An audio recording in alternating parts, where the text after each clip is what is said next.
ಒಂದು ಹೆಣ್ಮಗಿನ ಪೂರ್ತಿ ಗರ್ಭಕೋಶಕ್ಕೆ ತೊಂದರೆ ಆಗಿದೆ, ತುಳಿದಿದ್ದಾರೆ. ಡಿಗ್ರಿ ಓದುವಂತ ಹೆಣ್ಮಗಳದ್ದು ತಾಯಿ ಅಳ್ತಾ ಕೂತಿದೆ, ತಾಯಿ ಡಿಪ್ರೆಷನ್ಗೆ ಹೋಗಿದೆ ವಿದಿನ್ 1 ಡೇ. ಆದ್ರೆ ಈ ಸರ್ಕಾರದವರು ಒಬ್ರು ಹೋಗಿ ಅಲ್ಲಿ ನೋಡಲ್ಲ, ಒಂದು ಪೊಲೀಸ್ ಇಲ್ಲ. ಅಲ್ಲಿ ಹೋದ್ರೆ ಪೇಷಂಟ್ ಎಲ್ಲಿದ್ದಾರಂತೆ ಅವನಿಗೆ ಗೊತ್ತಿಲ್ಲ. ಇದು ಸರ್ಕಾರದ ವ್ಯವಸ್ಥೆ. ನಾನು ಹರೀಶ್ ಹೋಗಿದ್ವಿ, ಯಾರಾದ್ರೂ ಒಬ್ರು ಇದ್ರ ಅಲ್ಲಿ, ನಾವೇ ಬೆಂಚ್ ಹೋಗಿ ಎಲ್ಲಿದ್ದಾರಪ್ಪ ಪೇಷಂಟ್ ಅಂತ ಕೇಳುವ ಪರಿಸ್ಥಿತಿ ಬಂತು. ಎಲ್ಲಿದ್ದಾರೆ ನಮ್ಮ ಪೇಷಂಟ್, ಅಡ್ಮಿಟ್ ಆಗಿದ್ದಾರೆ, ಎಲ್ಲಿದ್ದಾರೆ? ಅದರಲ್ಲಿ ಒಬ್ಬ ಉಡುಪಿ ಅವನು. ಅದಕ್ಕಾಗಿ ಇವತ್ತು ನಾನು ಆಗ್ರಹ ಮಾಡ್ತಾ ಇರುವಂಥದ್ದು, ಈ ಸರ್ಕಾರ ಅಧಿಕಾರಿಗಳ ತಲೆಯನ್ನು ಕೊಡುವುದಲ್ಲ. ಏನು ತಪ್ಪು ಮಾಡಿದ್ರಪ್ಪ ಅವರು? ಕಾರ್ಯಕ್ರಮ ಮಾಡಬೇಡಿ ಅಂದವರನ್ನ ನೀವು ಸಸ್ಪೆಂಡ್ ಮಾಡ್ತೀರಿ. ಕಾರ್ಯಕ್ರಮ ಮಾಡಬೇಕು ಅಂತ ಹೇಳಿ ಮೇಲೆ ಬಿದ್ದು ಕುಟುಂಬದವರನ್ನ, ಪರಿವಾರದವರನ್ನ, ಅವ್ರು ಎಲ್ಲೆಲ್ಲಿದ್ರು ಅವರನ್ನು ಕರೆಸಿದವರಿಗೆ ಇವತ್ತೇನು ಶಿಕ್ಷೆ ಇಲ್ಲ. ಅದಕ್ಕೆ ನಾನು ಹೇಳ್ತಾ ಇದ್ದೀನಿ, ನಿಮ್ಮ ಕೈಗೆ ರಕ್ತ ಅಂಟಿಕೊಂಡಿದೆ, ನೀವು ತೊಳ್ಕೊಳಕ್ಕಾಗಲ್ಲ. ರಾಜ್ಯದ ಜನ ನೋಡ್ತಾ ಇದ್ದಾರೆ, ವ್ಯವಸ್ಥೆ ನೋಡ್ತಾ ಇದೆ, ದೇವರು ನೋಡ್ತಾ ಇದ್ದಾರೆ. ನೀವು ಮಾಡಿರುವಂಥ ತಪ್ಪಿಗೆ, ನಿಮ್ಮ ಪ್ರಚಾರದ ಹುಚ್ಚಿಗಾಗಿ, ಅಥವಾ ನೀವು ಯಾರಾದರೂ ಪಾರ್ಟ್ನರ್ಸ್, ಅದು ನಂಗೆ ಗೊತ್ತಿಲ್ಲಪ್ಪ, ಯಾರಾದರೂ ಅದಕ್ಕೂ ಇನ್ನೂ ಮುಂದೆ ಕೈ ಹಾಕೋರಿದ್ದೀರಾ ಅಂತ ಹೇಳಿ. ಫ್ರಾಂಚೈಸ್ ಓನರ್ಸ್ ಯಾರಾದರೂ ಆಗ್ತೀರಾ ಅದು ಗೊತ್ತಿಲ್ಲ. ಇದು ಏನಾದರೂ ಮುಂದಿನ ದೃಷ್ಟಿಕೋನ ಇಟ್ಕೊಂಡು ಏನಾದರೂ ಭಾರಿ ಪ್ರಚಾರ ತಗೊಳ್ಳೋಣ ಅಂತ ಹೋಗಿದ್ದೀರಾ? ಯಾಕೆಂದರೆ ಈ ರಾಜ್ಯದಲ್ಲಿ ಏನು ಬೇಕಾದ್ರೂ ನಡಿಬೋದು ಅಂತ ಪರಿಸ್ಥಿತಿ ಇವತ್ತಿದೆ. ಅದಕ್ಕಾಗಿ ನಾನು ಆಗ್ರಹ ಮಾಡ್ತೀನಿ, ತಕ್ಷಣ ಮುಖ್ಯಮಂತ್ರಿಗಳು ಮತ್ತು ಉಪಮುಖ್ಯಮಂತ್ರಿಗಳ ರಾಜೀನಾಮೆಯನ್ನು ಕಾಂಗ್ರೆಸ್ ಹೈಕಮಾಂಡ್ಗೆ ದಮ್ಮಿದ್ರೆ, ನಿಮಗೆ ಶಕ್ತಿ ಇದ್ರೆ, ನಿಮ್ಮ ಹತ್ರ ಕಾಂಗ್ರೆಸ್ ನಾಯಕರು ಇಲ್ವಪ್ಪ ಕರ್ನಾಟಕದಲ್ಲಿ ಮುಖ್ಯಮಂತ್ರಿ ಉಪಮುಖ್ಯಮಂತ್ರಿ ಮಾಡೋಕ್ಕೆ? ಖಾಲಿಯಾಗಿದೆಯಾ ಕರ್ನಾಟಕ? ಕಾಂಗ್ರೆಸ್ ಖಾಲಿಯಾಗಿದೆಯಾ? ನಾನು ರಾಹುಲ್ ಗಾಂಧಿಗೆ ಕೇಳಕ್ಕೆ ಇಚ್ಛೆ ಪಡ್ತೀನಿ, ಆರ್ ಯು ಬ್ಯಾಂಕ್ರಪ್ಟ್?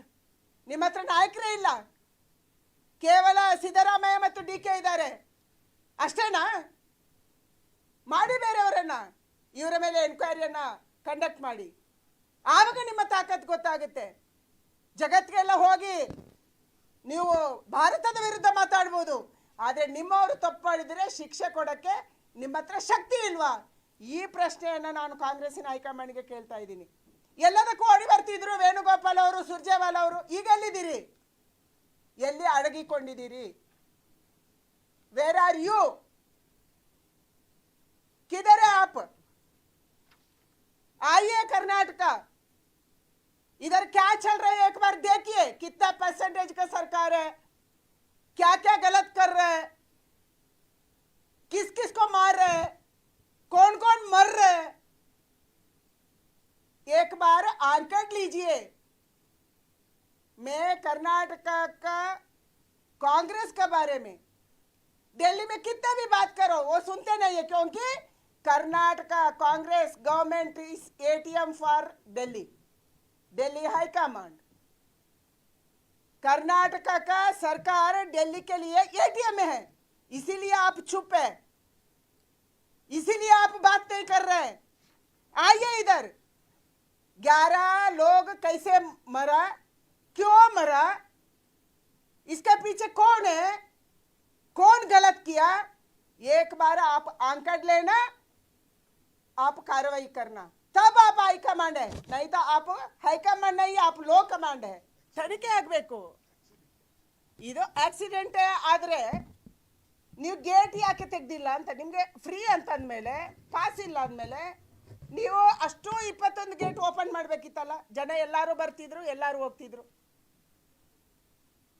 ಕ್ರೀಡಾಂಗಣದ ಒಳಗೆ ಆಗಿದ್ರೆ ಬೇರೆ ಹೇಳ್ಬೋದಿತ್ತು ನಾವು.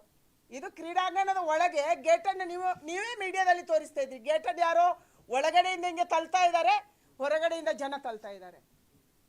ಇರುವ 8 ಜನ ಒಳಗಡೆ ಕೇವಲ 8 ಜನ ಇದ್ದಿದ್ದು, ಅದರಲ್ಲಿ ಪೊಲೀಸ್ ಇದು ಡ್ರೆಸ್ ಇರುವವರು ಕಡಿಮೆ ಇದ್ರು. ಯಾರೋ ಅಧಿಕಾರಿಗಳು, ಪಾಪ ಬೇರೆ ಅಧಿಕಾರಿಗಳು, ಅವರು ತಳ್ತಾ ಇದ್ದಾರೆ, ಜನ ಆಚೆಯಿಂದ ತಳ್ತಾ ಇದ್ದಾರೆ, ಯಾರೋ ಮೈ ಮೇಲೆ ಹತ್ಕೊಂಡು ಹೋಗ್ತಾ ಇದ್ದಾರೆ. ಅಂದರೆ ಇದನ್ನು ಕಂಟ್ರೋಲ್ ಮಾಡೋಕ್ಕೆ ಅಲ್ಲಿ ಯಾವನೇ ಇರಲಿಲ್ಲ, ಯಾರು ಹೇಳಿಲ್ಲ. Intelligence failure.